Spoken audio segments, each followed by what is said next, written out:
നമ്മുടെ വീടുകളിൽ ടെലിവിഷൻ ഇപ്പോൾ സത്യത്തിൽ ആളുകൾ കാണുന്നില്ല എന്നുള്ളതൊരു യാഥാർത്ഥ്യമാണ്. പക്ഷേ നിങ്ങൾ ടെലിവിഷൻ മൊബൈലിൽ കാണുന്നുണ്ട്. ഞാൻ ടെലിവിഷൻ കാണുന്നില്ല എന്നൊരാൾ പറയുമ്പോൾ ആ എക്വിപ്മെൻറ്റ് ഉപയോഗിക്കുന്നില്ല എന്ന് മാത്രമേ ഉള്ളൂ. ഇപ്പോൾ സച്ചിദാനന്ദൻ മാഷ് 20 വർഷമായിട്ട് ഞാൻ ടെലിവിഷൻ കാണുന്നില്ല എന്ന് പറയുന്നത് വാർത്താമാധ്യമങ്ങളോടുള്ള അദ്ദേഹത്തിൻ്റെ സമീപനവുമായിട്ട് ബന്ധപ്പെട്ടാണ് നിൽക്കുന്നത്. അത് ഈ വാർത്തയൊന്നും ശരിയല്ല, അല്ലെങ്കിൽ ഇങ്ങനെയല്ല വാർത്ത എന്നൊക്കെ ഒരാൾക്ക് നിലപാടെടുത്തുകൊണ്ട് ടെലിവിഷൻ കാണാതിരിക്കാം, ഒരാൾക്ക് പത്രം വായിക്കാതിരിക്കാം.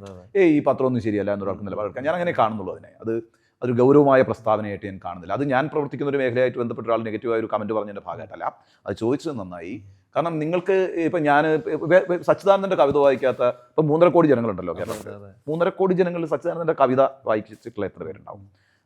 ഞാൻ വിചാരിക്കുന്നില്ല ഒരു പരമാവധി ഒരു 25,000-30,000 പേരൊക്കെ അത്രയൊക്കെ വായിച്ചിട്ടുണ്ടാവുള്ളൂ. 1,00,000 പേര് വായിച്ചിട്ടുള്ളൊരു കവിതയൊന്നും അദ്ദേഹത്തിൻ്റെ ഉണ്ടാവാൻ സാധ്യതയില്ല. അത്രയും 1,00,000 കോപ്പിയോ അല്ലെങ്കിൽ 2,00,000 കോപ്പിയോ വിറ്റുപോകുന്ന എഴുത്തുകാരനുമായിട്ട് ഞാൻ കാണുന്നില്ല. ജനപ്രിയ മാധ്യമത്തിനോടുള്ള വിമർശനം അല്ല, ജനപ്രിയ അല്ല, അതാ ഞാൻ പറഞ്ഞത്.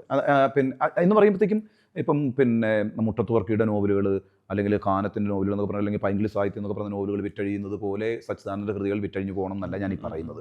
അദ്ദേഹത്തിൻ്റെ എഴുത്തിൻ്റെ രംഗത്ത് നൽകിയിട്ടുള്ള കോൺട്രിബ്യൂഷൻസിനെ ഞാൻ ഒട്ടും കുറച്ച് കാണുന്നില്ല. ഞാൻ ആദ്യം തന്നെ ഈ അഭിമുഖത്തിൻ്റെ തുടക്കത്തിൽ പറഞ്ഞിരുന്നു, അവരെ പോലുള്ള എഴുത്തുകാരെയൊക്കെ കുട്ടിക്കാലത്ത് കണ്ടിട്ടുള്ള ഒരാളാണ് ഞാൻ.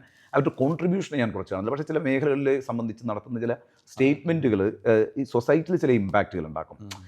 നിങ്ങൾക്ക് ഈസിലി ഡിസ്കാർഡ് ചെയ്യാവുന്ന ഒന്നാണിത് എന്ന് വളരെ പ്രധാനപ്പെട്ട ഒരാൾ പറയുമ്പം അത് നല്ല രീതിയിൽ അത് ഉത്തരവാദിത്തോട് പറഞ്ഞാൽ കുഴപ്പമൊന്നുമില്ല. വേറൊരു സന്ദർഭത്തിൽ സാന്ദർഭികമായിട്ട് എനിക്കെതിരായിട്ട് കുറേ കാര്യങ്ങൾ ഇപ്പോൾ അവർ പറഞ്ഞുകൊണ്ടിരിക്കുന്നു, ഞാനിത് ഇവരൊക്കെ നേരത്തെ തന്നെ ഉപേക്ഷിച്ച ആളാണ് എന്ന മട്ടിൽ ഉള്ളൊരു സ്റ്റേറ്റ്മെൻറ്റാണ്.